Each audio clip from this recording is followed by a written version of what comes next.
And with that wonderful segue, we'll jump straight into LinkedIn groups. LinkedIn groups actually offer a lot of the same kinds of options that Facebook does. However, it's really for the professional community. So if you're interested in a strictly professional setting where you can make connections to colleagues and initiate business-related discussions, then LinkedIn is the social media that you should pursue. An example of a difference between Facebook and LinkedIn, on Facebook you may have several members discussing what hotel they're staying at for an annual meeting, and people can ask each other questions about restaurants and tourist activities. On a LinkedIn groups page, the discussions should really focus more on who's lecturing at the meeting and the science that's going on. Now, some basic facts for LinkedIn groups. You will, like Facebook, you will need to create your own LinkedIn account. And the groups will help you and individuals create and maintain a business relationship. Groups also give individuals an open forum to discuss industry issues, and they help you create an online community. 5,000 is the default maximum group size. If your group is within 200 members of this limit, you will need to contact LinkedIn directly to request an extension, and they'll give you an extension. I think they just like to know when someone's reaching that golden 5,000 member number. And then one final piece of information, the maximum length for discussions is 200 characters, which is 60 more characters than Twitter. Unlike the other social media we've already discussed, LinkedIn groups have 3 different roles that your society staff can fulfill. The first role is the owner. The owner is the person who usually has created the site. Each group only has one owner. Ownership can be transferred, so if the person who created your site does leave, then you can transfer that. And any individual can own 10 groups at one time. And the owner basically controls the whole LinkedIn site. They manage the member list, they invite people, they can block people. So the owner basically does everything. And then we have the manager, and the manager can do every single thing that the owner can do except transfer ownership. And just some interesting information, each group can have 10 managers, and each manager can manage 10 groups. The last role is that of moderator, and the moderator basically handles the very simplistic aspects of the group page. They police the content activity. Those are the people who are going to make sure that everything is appropriate on the site. They can feature group discussions, and your group can have 50 moderators at one time. All right, so let's go to LinkedIn. As you can see, I've already created my personal profile. This is me. And you can make your LinkedIn profile private, but you should never have anything too personal on LinkedIn. Let's just say you should never say anything on LinkedIn that you wouldn't say to your employer or your mother-in-law or your grandma. All right, so you have your personal site. Up on the top, scroll up to the Groups tab on the very top, and you'll see the Create a Group option. So you can go ahead and click on that. It looks like it's taking just a minute to load. And it wants me to log in because it doesn't trust me yet. So we'll go ahead and log in. And this sign-up sheet, once it comes up, it looks exactly like all the other ones we've seen so far. But again, you know, it's user-friendly like Facebook and Twitter. It wants you to sign up. The one big difference here is it does have this access option. If you're open access, then that means that anyone can join at any time. And if you click Request to Join, then the users must request to join this group, and the manager or the owner is the only one who can approve that. So once you finish filling out the standard online form, you'll be prompted to send out invitations. And again, LinkedIn doesn't like you to create groups that aren't real, so I'm going to go ahead and take you to a current group.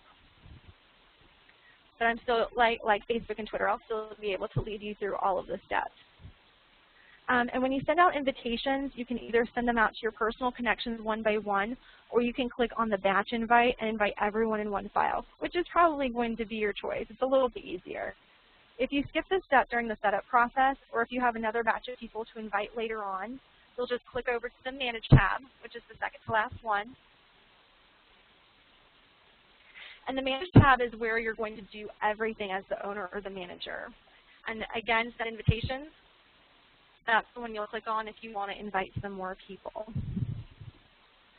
One thing that's nice about LinkedIn groups and their other messages, their invites and their other messages, is that unlike Twitter, you can actually go into the generic messages and change them.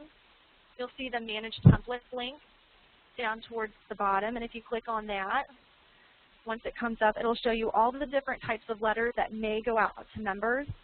And if you click on the Create Template link located next to each option, you'll be able to type in a more personal message, which just really makes a new member feel a little bit more a part of your group. Now, when you're ready to initiate a discussion or share information with your group members, you'll go to the Discussion tab, which is that first one up there. And you'll just type in your message, and then you'll click Share, where you'll attach your link as well. You have an option to do that. Now, another nice thing about LinkedIn is you have 15 minutes after you've typed that message in to go back and copy edit it or change it. So it's kind of like you're a 5-year-old and your parents are giving you a do-over at a board game, which is nice because, again, Facebook and Twitter are not going to offer you a do-over. So LinkedIn does give you that 15-minute time to do that. And another nice thing about LinkedIn discussions is that when people click on your link that you provide in the discussion, if you choose to attach one, they will be taken directly to the page you suggested. And once it comes up, you'll see that you'll see the Allen Press, the webinars. It's taking just a minute. The internet's a little bit slow. But you'll see here at the very top, it actually says, is recommended by me. And I have the option directly from that page to share or to add a comment, which is really nice because it makes it just a little bit easier. You don't have to constantly go back and forth. You can do it directly from that site. Each time a member comments on a discussion, the owner or the manager will receive a notification email with the entire comment attached. And at this point, the owner or the manager will be given the opportunity to comment back, stop following the discussion, or to delete the comment. And if you have to delete it, you can also go back into your Manage tab. And this is where you can go and block members as well. You can see blocked there if it's an inappropriate comment and that person needs to be outlawed from your site. You'll also notice that there's a Jobs tab here as well. And you can post jobs for $95 for a 30-day posting, which is actually a really, really good deal if you've ever posted jobs or have to pay a newspaper before. You can also add applications to your site like you can with Facebook. For example, you can perform a poll to your entire network that's completely free of charge. In order to do this, you'll need to download the polls application. I've already done this, but I'll go ahead and just lead you through it really quickly just so you can see how it works. You'll go ahead, back up to the very top where they have the LinkedIn logo and go over to More. And on the bottom there, you'll see the Applications directory. So you'll go ahead and click on that. And you'll see several other applications that you can use. And again, this is where you'll want to take some time to explore and to really see which applications can work for you and your society. And you'll see the one linked, the LinkedIn polls down here at the bottom. And you'll just follow the instructions to create your poll. You'll put in your questions, and you can send the poll out to everyone in your connections for free, or you can pay to send it out to a selective list of individuals who you're not currently connected to. So once you've entered all your questions in, you'll just hit a submit button, and it will go out to all of your personal connections. The one drawback to this is that it is linked directly to your personal account. It's not necessarily linked to your group page. But what you can do is copy and paste the link for your poll into the discussion page, so then your group members can take the poll. All right, and another slight drawback to LinkedIn, they don't currently have any measurement tools like Facebook does or Twitter does. However, as the owner or manager, you can manage your list of members, post polls, and enter into discussions to find out if your group is effective.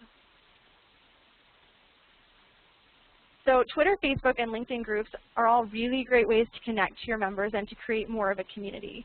I hope at some point that you're able to utilize all three of them, But I hope that if you can only use one at a time, that I've given you enough information to, to dip your toe into the pool. So I'm going to hand it over to Tim to see if there are any questions. Well, thank you, Valerie. We did have a number of questions. The first question is, could you talk about Twitbacks again, and what is it for? Twitbacks? Twitbacks is the custom, or the site you can go to build your custom background. Again, Twitter, they have some templates that you can use, but you can create almost anything with Twitbacks. You can have, a complete page that's full of your journal page, or I mean your journal icon or your society logo, or if there's a specific image that you think people connect with your organization, or if there's an image you want people to connect to your organization, you can have that in there as well. Thank you. Thank you. Second question, if you were only going to start with one social media presence, which one would you recommend? I would actually start with Twitter just because it's so simple to set up and you don't have to really worry about the audio or the video. And it's, like I said, it's easy to set up. It's easy to send out a free email to all of your members telling them to start following you. So the thing that will take up your time is really just looking at other organizations and following people, but it's still going to take you less time. Okay. Another question, do I need to own my own individual Facebook account before I can set up an account for my society? Yes, you do. And I hope I mentioned earlier that, once you set up your personal account, you can't set up two. So if you have a very personal account that only your friends from college see, you can't create another account that's your business account. You can only have the one. But again, you can go into your accounts, into your privacy settings, and make everything private so that no one can see it. And also, just know that when you're in your society or your journal Facebook site, when you post something, it will be the logo that you've uploaded to that site. It won't be your personal picture or your image from your personal site. It will be just the business page. Okay. Another question, what was the name of the feature on Facebook that shows usage statistics? It's called Insights, and it's located underneath the icon. So wherever the picture would be, you just scroll down a little bit and you'll see the Insights, and there's a link directly to the measurement stats. Okay. And one last question, if I choose not to have my LinkedIn groups open access, will I receive emails as individuals request to join? Yes, you will. Okay. That was an easy question. Thank you. Okay, we like easy questions. That appears to be all the questions we received today, so I want to thank Valerie and everyone who attended the webinar today. I hope you were able to gain some helpful information about getting started with social media for your society.